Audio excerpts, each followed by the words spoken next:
বিসমিল্লাহির রহমানির রহিম। আসসালামু আলাইকুম। আজকে কথা বলবো রহিমা ফুড লিমিটেড নিয়ে।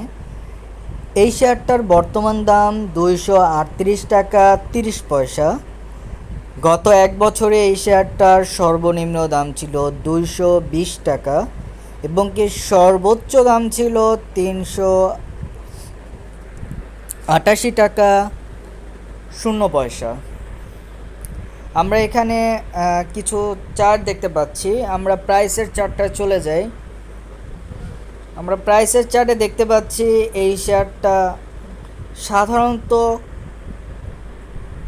200 নিচে অবস্থান করতেছিল 2018, 19, 20 এবং কি 21 সালে।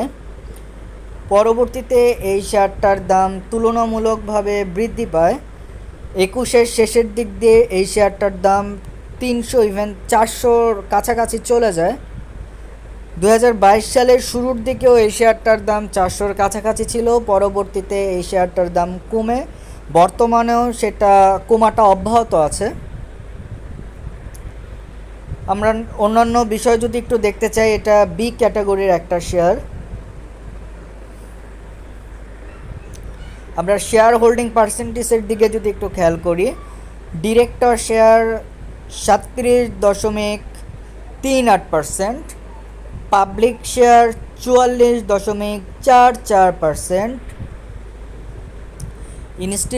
ইনস্টিটিউটাল শেয়ার 13.19%, ফরেন শেয়ার 4.99%।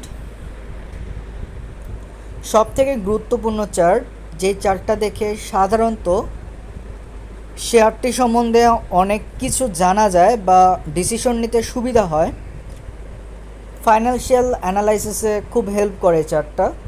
আমরা দেখতে পাচ্ছি এখানে নিট প্রফিট, যেহেতু এই শেয়ারটা লস করছে প্রতিনিয়ত, অতএব এখানে নিট প্রফিট দেওয়া নাই।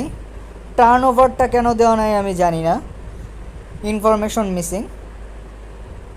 আমরা ইপিএস দেখতে পাচ্ছি, Q1 ইপিএস ছিল 0.04, Q2 ইপিএস ছিল -0.03, Q3 ইপিএস -0.06।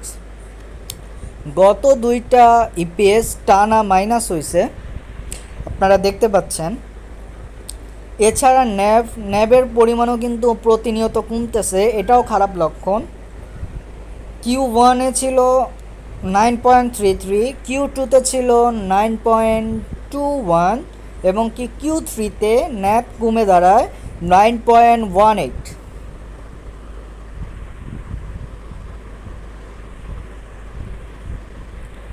এখানে আমরা অন্যান্য বছরের ইপিএস ন্যাব দেখতে পাচ্ছি। এখানে আমরা একটু খেয়াল করি, 2021 সালে এই শেয়ারটা ইপিএস ছিল 0.07, 2020 সালে -1.2, 2019 সালে 0.24, 2018 সালের এটার ইপিএস সর্বোচ্চ লেভেলে ছিল এবং সেটা ছিল 9.06। অসাধারণ একটা ইপিএস ছিল। আমরা এখানে ডিভিডেন্ডের একটা চার্ট দেখতে পাচ্ছি।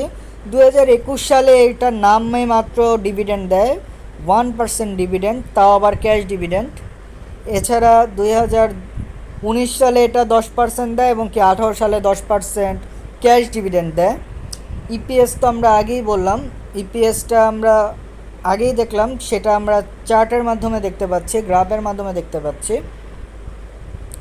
এখানে আমরা দেখতে পাচ্ছি এমএফআইয়ের মান 36.202, এমএসিডির মান নাই। যেহেতু শেয়ারটা ক্রমাগত নেগেটিভ দিকে যাচ্ছে বা ডাউন ট্রেন্ডে যাচ্ছে, অতএব শেয়ারটা বিবেচনার আগে অবশ্যই একটু ভেবেচিন্তে নেবেন। এখানে বিটার মানটাও আমি দেখতে পাচ্ছি না, কোম্পানি রিলেটেড কিছু ইনফরমেশন দেওয়া আছে। আমরা দেখতে পাচ্ছি কারেন্ট লায়াবিলিটি প্রতিনিয়ত বাড়তেছে, যা খারাপ। টোটাল লায়াবিলিটিও প্রতিনিয়ত বাড়তেছে, এটা আসলে খারাপ লক্ষণ একটা শেয়ারের ক্ষেত্রে। অ্যাসেট কমা এবং কি লায়াবিলিটি বাড়া, এই দুইটাই খারাপ একটা কোম্পানির ক্ষেত্রে। আমরা সেটা লক্ষ্য করছি, এখানে অ্যাসেট কমতেছে, লায়াবিলিটি বাড়তেছে। যাই হোক, সবাইকে অসংখ্য ধন্যবাদ। সবাই ভালো থাকবেন, সুস্থ থাকবেন। আল্লাহ হাফেজ।